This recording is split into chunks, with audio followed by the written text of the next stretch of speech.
membersamai diskusi kalian pada siang hari ini. Tujuan diskusi kali ini adalah untuk mencari sebuah penyelesaian dari sebuah kasus. Sebelumnya, baiknya kita berkenalan dulu.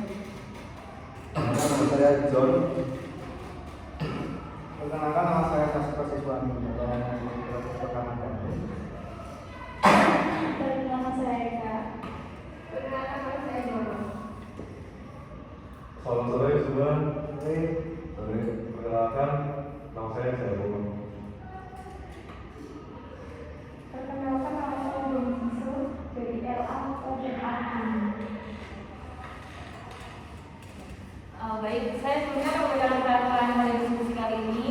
Yang pertama yaitu teman-teman diharapkan hatinya di silent atau dinonaktifkan. Kemudian teman-teman tidak diperbolehkan untuk meninggalkan diskusi, lalu tidak boleh membuka soal terlebih dahulu. Jadi diskusi kali ini ada dua sesi. Yang sesi pertama yaitu ada 5 menit untuk membaca soal dan 20 menit untuk berdiskusi. Saya akan membagikan kasus terlebih dahulu. Jangan lupa dulu ya. Kalau Gak boleh juga ya.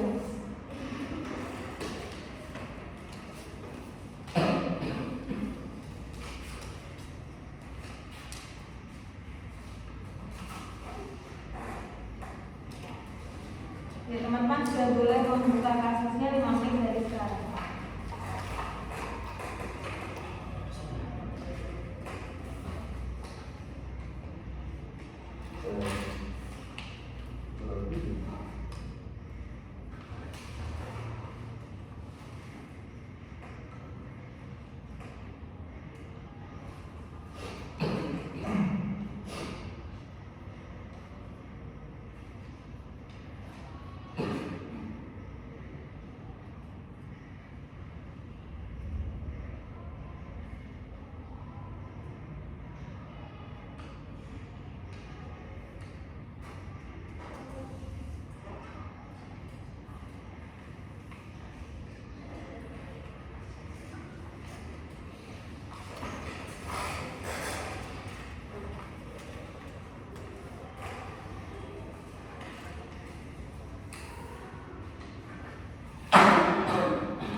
baca juga sedikit lagi ya.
Ya, baik, waktu baca sudah habis, mungkin teman-teman dipersilakan memberikan argumen, pendapat atau saran selama 20 menit mulai dari sini.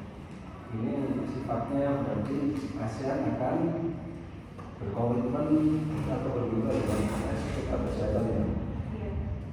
Nah, terus jadi kira-kira ini mencari keuntungan untuk organisasi atau memang kita benar-benar berguna untuk mengadakan mitra kesehatan antara negara dan Kalau menurut saya sih ambigu ya gitu.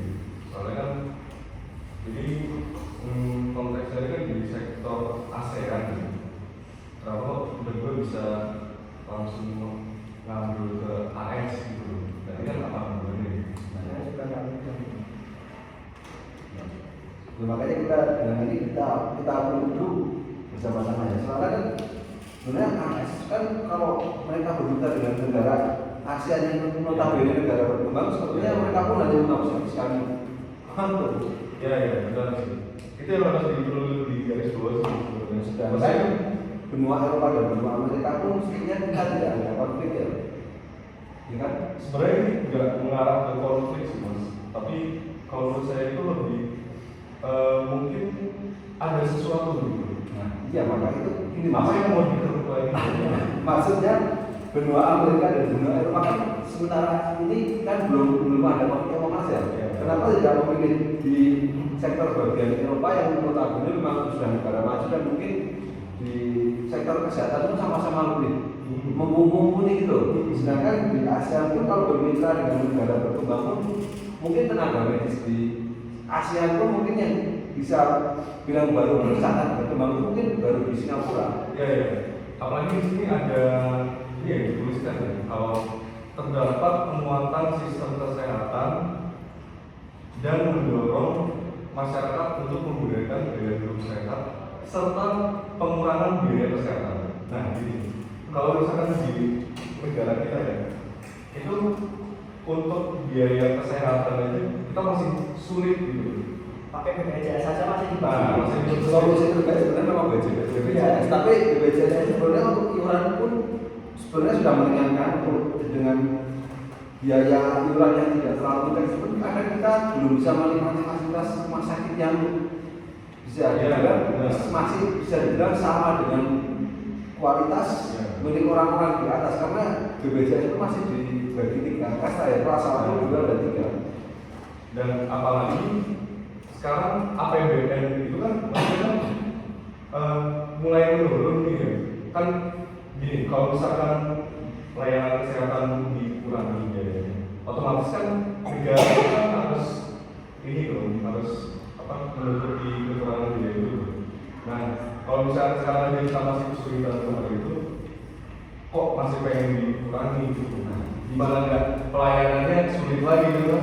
Nah, kalau saya setuju, dan kita ini kan ASEAN ini kan himpunan dari berbagai negara di Asia Tenggara. Ya. Daripada kita ASEAN ini bermitra dengan AS kan satu negara tanpa ada komitmen dengan negara lain. Ya. Mending di sektor ASEAN ini kita mendirikan kita membangun sama-sama membuat fasilitas kesehatan yang lebih layak untuk berbagai negara di ASEAN Ya. karena tingkat kesehatan tenaga medis di ASEAN ini sebenarnya masih sangat kurang sekali. Ya betul. Tentu terutama rata-rata di negara ASEAN ini jika kita berobat agar mendapat layanan yang lebih layak, rata-rata kita pun harus pergi ke Singapura dan Singapura pun Ya, betul. memang notabene kan mereka orang Cina.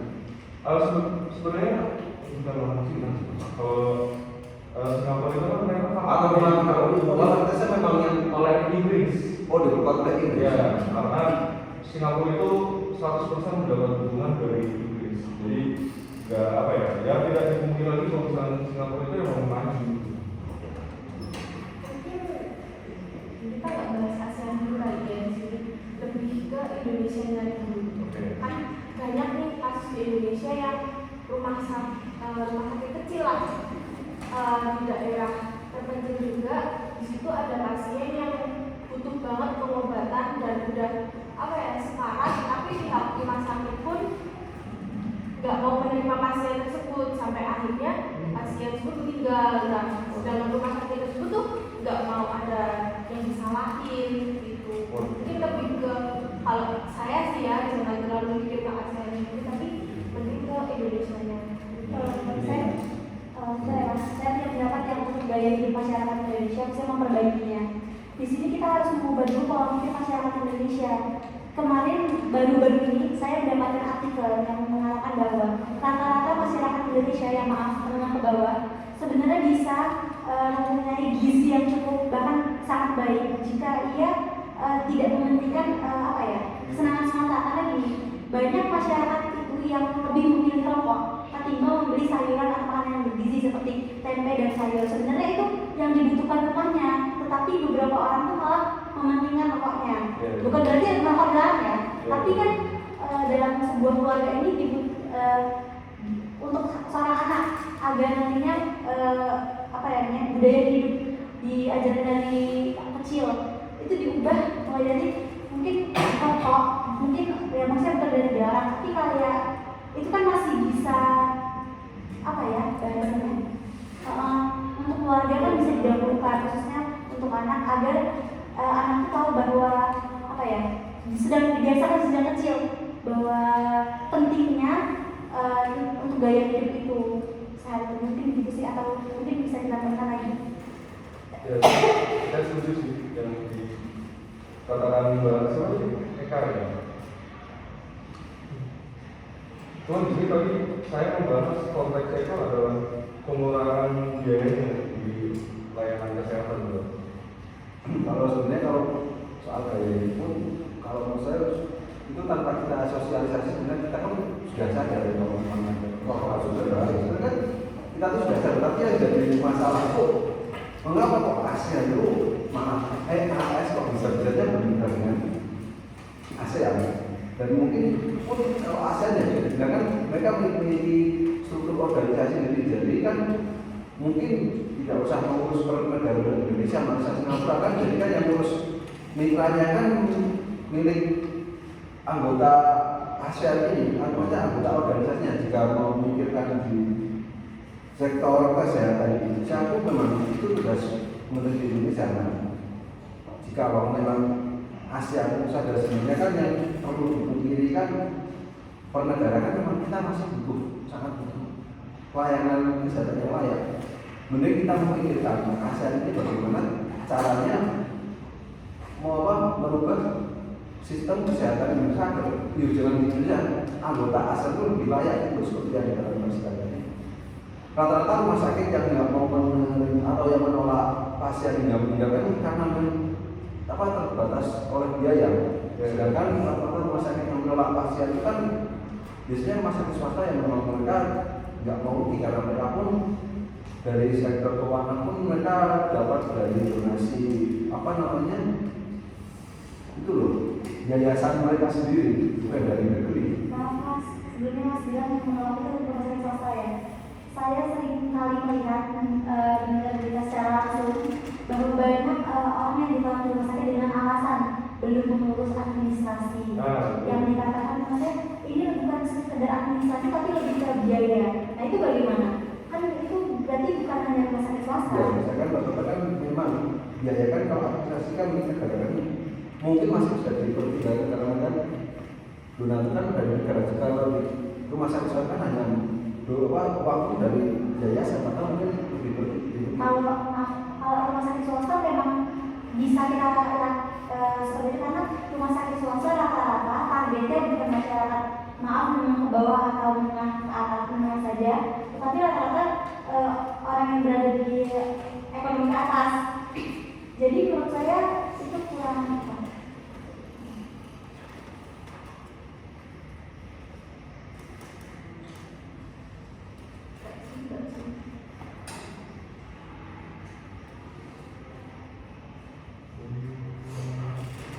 Iya sih, setuju juga sama Mbak Eka.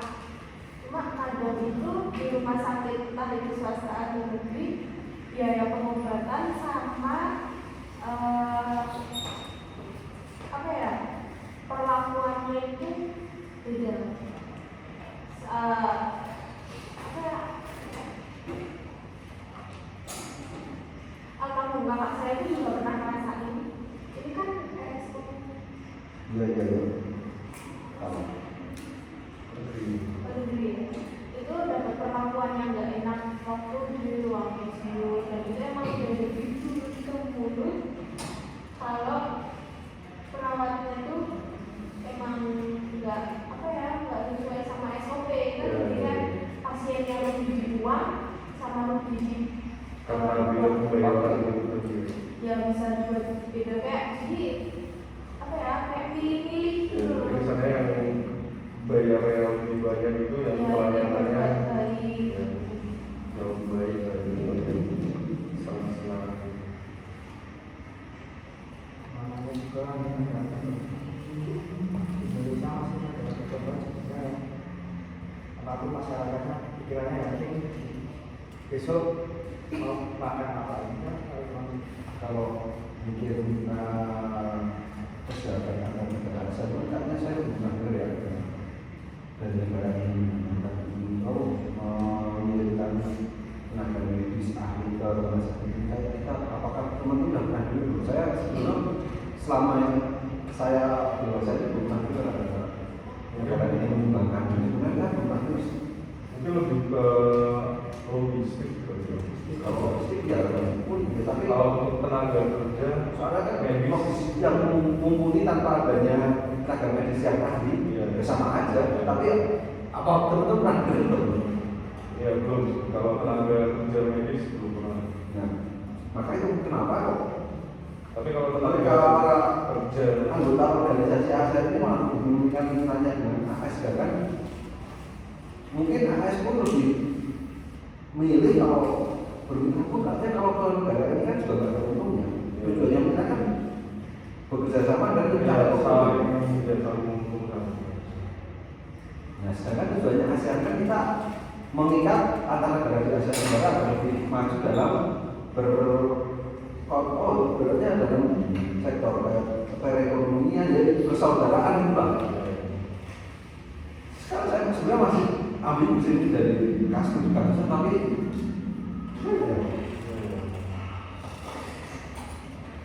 ada yang pendapatan yang di sana seputar ini. Ya saya juga Susah ini bahas ini. sama seperti Mas siapa tadi? Mas John ya tadi ya. Saya setuju juga gitu. Harusnya kalau kerja sama ini kan saling menguntungkan gitu ya.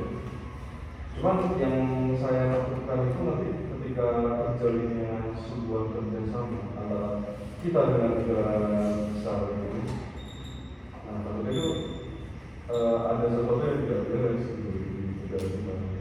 Nah, sekarang kita keluar konteks dari kesehatan ini cuma sebut sama. Ketika Rusia pro dengan Indonesia, ya Rusia kan kita dengan Rusia militer dengan Rusia ya, sedangkan Amerika pun dengan kita paling saudaranya kan baik. Nah di situ kan saat Australia ingin menyerang, ini kan konfliknya kan mulai panas ya Australia dengan Indonesia. Australia pro dengan Amerika, sedangkan kita pro dengan Rusia. Dan Rusia dengan Amerika itu sekarang masih perang dingin itu sampai sekarang belum berakhir. Betul. Ketika Ukraina diserang oleh Rusia, Amerika pun mau masuk senjata ke Ukraina. Betul. Nah, takutnya kita kan di sini mungkin ada sesuatu yang enggak baik, ada di sektor ini. Oh, oke Mas, saya juga punya contoh lagi. Mungkin jadi kan seperti yang dikatakan Mas John tadi ya, yang mengatakan bahwa mungkin ada sesuatu mengenai blok-blokan ini. Oke. Jadi seperti yang kita tahu bahwa sekarang ini kan pihak yang barat itu kan sedang mencari teman demi untuk apa ya menggulingkan yang timur. Nah, karena Indonesia itu merupakan salah satu negara yang cukup luas, besar di lingkup ASEAN. Mungkin saja apa ya kerjasama ini tuh ada model baru gitu. Paham maksudnya tidak maksudnya? Undang-undangnya maksudnya undang-undang. Tidak, bukan, saya tidak mengenai undang-undang. Jadi blok.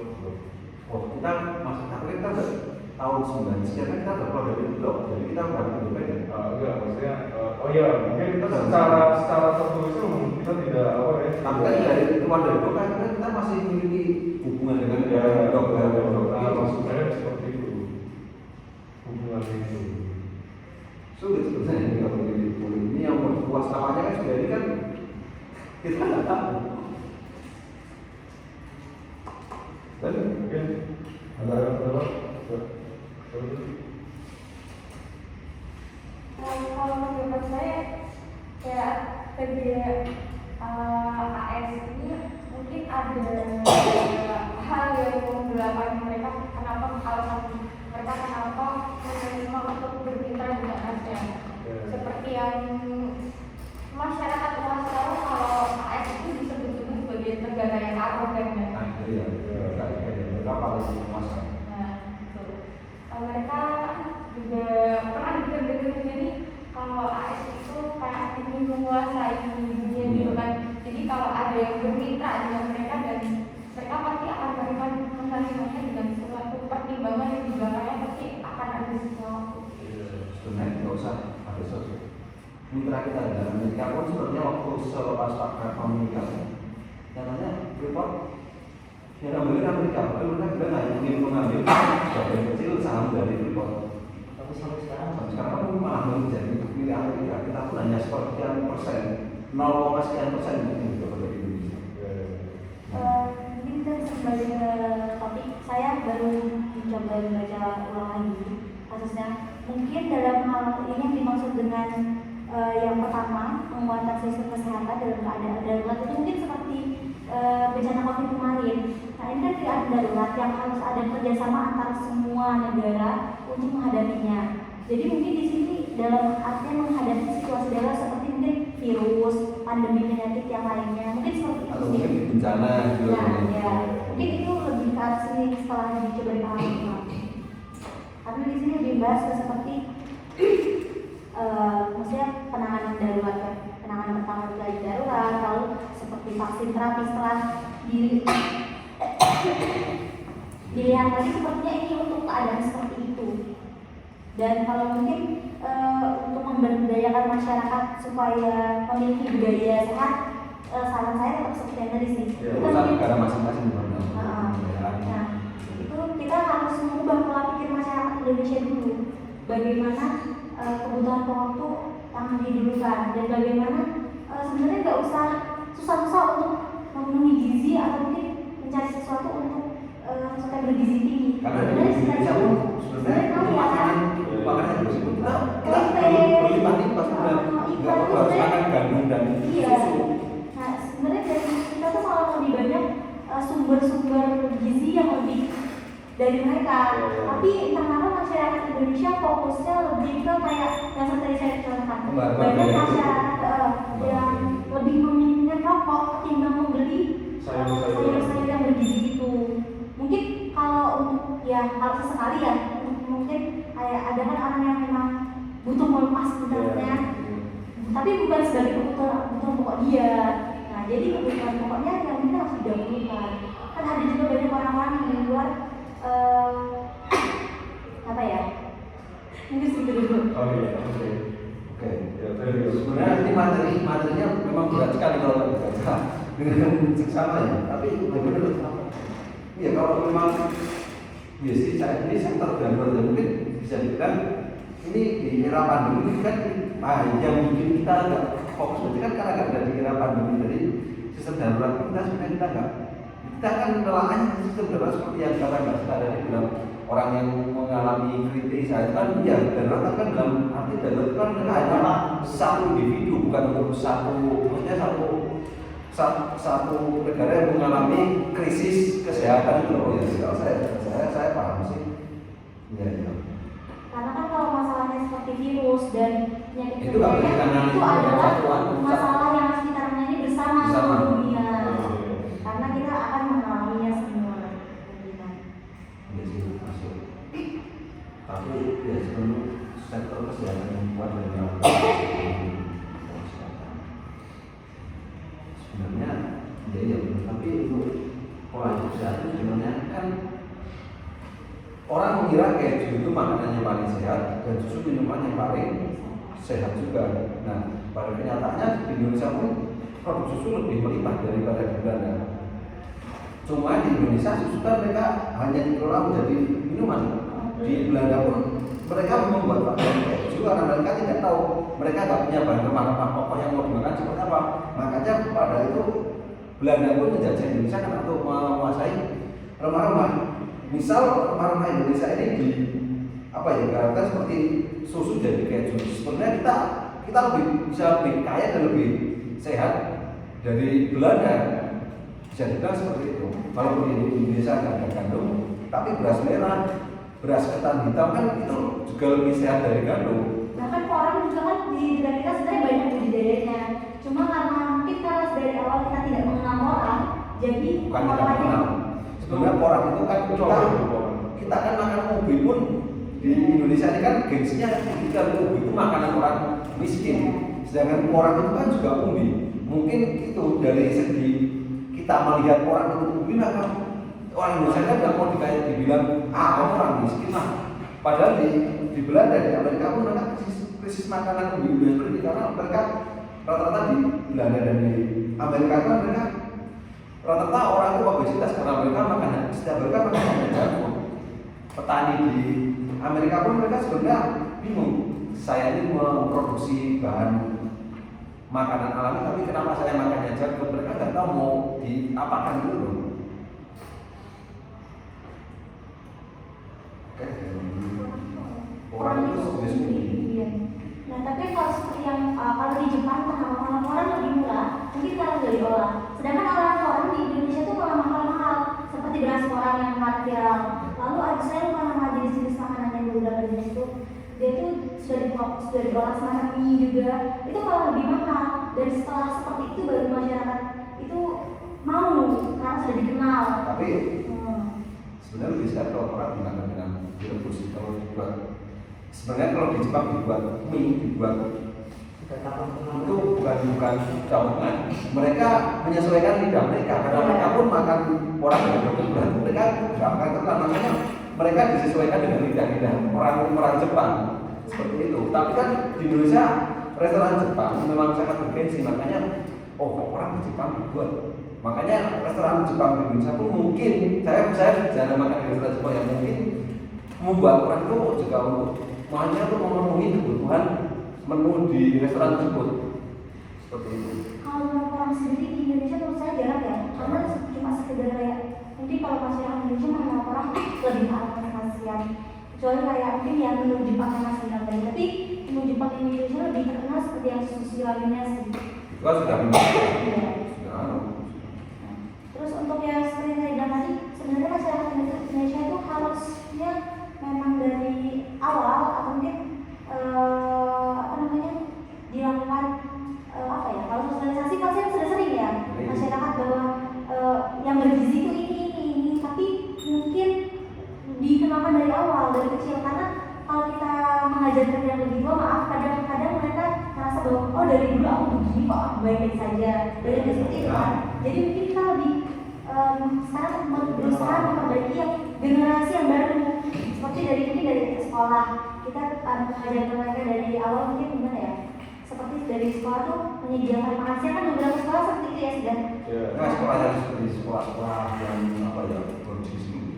Tapi sekolah saya lebih biasa. Memang tidak ada orang tua.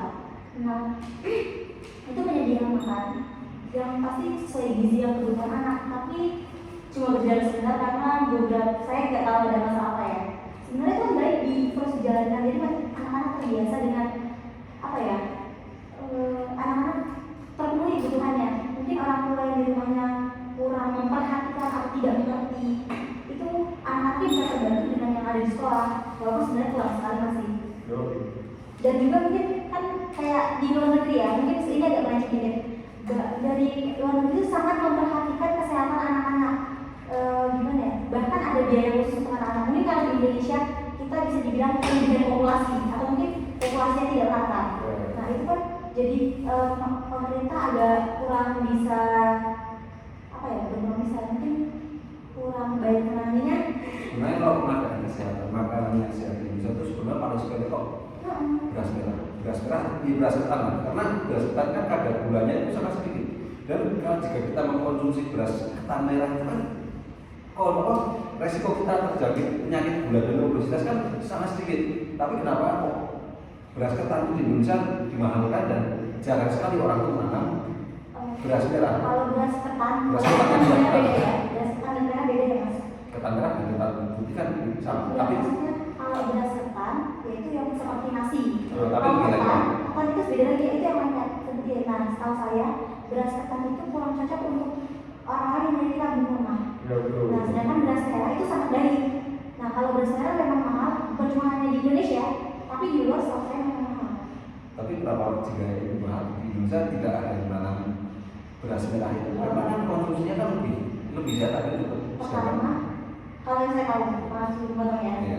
Kalau orang-orang merasa asing dengan warna merahnya, sebenarnya terus kadang-kadang orang sebenarnya kurang lebih aja ya sama kayak beras putih. Tapi karena warnanya yang asing, mereka di pikiran mereka secara psikologis ya, itu pasti merasa itu akan jadi sesuatu yang berbeda. Mungkin itu juga yang membuat beras merah jadi asing. Sebenarnya kalau itu dijadikan makanan pokok lama-lama kan harganya akan disesuaikan Iya, dengan disesuaikan. apa ya, Bahan- para masyarakat ya. Iya. Mungkin seperti itu ya.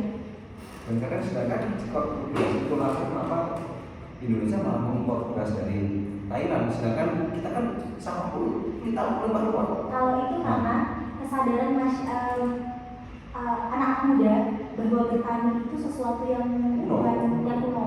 Karena mereka nggak tahu bertani itu sesuatu yang penting sebenarnya untuk sebuah negara. Padahal Indonesia ini sangat luas ya mas Brenda tadi. Kenapa kita mau ekspor beras? Sebenarnya kita tuh dulu bahkan malah kita juga yang mengekspor ya. Ke negara lain ya, Iya. negara tetangga lah. Ini karena kayak masyarakat sekarang kebanyakan masyarakat yang bertani itu orang-orang yang sudah bisa dibilang dewasa akhir atau sudah hampir lansia. Sedangkan anak-anak muda masih sedikit kesadarannya bahwa petani di Indonesia itu penting untuk keberlangsungan kita semua. Maaf teman-teman. Padahal ketika beras itu naik, kan ya tadi kan ada ada perang apa kita nggak apa namanya mengkonsumsi itu dan tapi kok malah kita hasil mengimpor beras itu kan Saya Kalau diskusi 30 menit lagi ya. Oke. Jadi saya akan berusaha menangani ya. Mungkin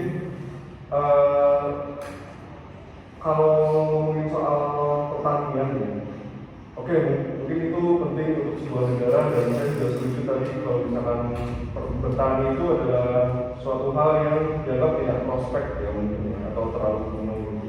Cuman permasalahannya ini, ketika itu sesuatu yang penting, tetapi untuk harga jual dari beras itu sendiri apa ya, tidak ada yang memperhatikan itu, kesejahteraan petani juga tidak diperhatikan. Mungkin lama-kelamaan orang akan berpikir bahwa kalau misalkan pekerjaan seorang petani itu tidak akan cukup untuk mencukupi kesehariannya itu sebenarnya beras makin lama setiap tahun beras itu naik. Ya. Tapi yang Tapi para pemuda itu kan juga mereka sadar yang bikin apa sebenarnya yang bikin beras itu naik karena pupuk dari segi pupuk segi apa ya pokoknya bahan-bahan yang untuk menanam itu kan juga naik, makanya itu dinaikkan. Jika pemuda Indonesia itu bisa mungkin membuat pestisida atau bahan untuk organik, untuk apa namanya pupuk organik kan ininya untuk merawat padi itu dengan ibaratnya tangan rakyat Indonesia itu punya, kita mungkin bisa mengeluarkan harga padi kan kita seperti pestisida dalam kita kan masih impor dari mana nih? Ya betul. Saya juga ingin pendapat. Saya kan ya dulu pernah tinggal di desa lah, ikut istilah saya bertani. Ternyata gini, bertani itu memang susah lah, apalagi ya itu beras. Dari awal tanah sampai menjadi beras itu memang sulit. Pertama dari gabah itu dikasih air dikit itu seperti apa ya, tanaman rumput kecil-kecil akhirnya ditanam di sawah gitu. Ya prosesnya yang lama. Mungkin itu pemikiran dari pemuda sekarang mungkin sulit gitu ya, sulit. Sebenarnya mungkin nggak sulit sih. Kalau di Indonesia ini menanam padi dengan teknik yang modern. Contohnya Mas, kalau teknik modern mungkin bisa dibaca. Karena ya seperti yang saya gambar apa ya, maksudnya pemberdayaan kan teknik berkebun secara modern itu belum. gengsinya kan kalau kita bertani pakai cuma samping pakai anak-anak kan mereka kan malu mungkin di sini tidak kayak orang yang sudah orang miskin sudah Maaf ya, ini waktunya sudah habis. Jadi kali ini mungkin sebelumnya saya akan mengambil itu kasus yang terlebih dahulu.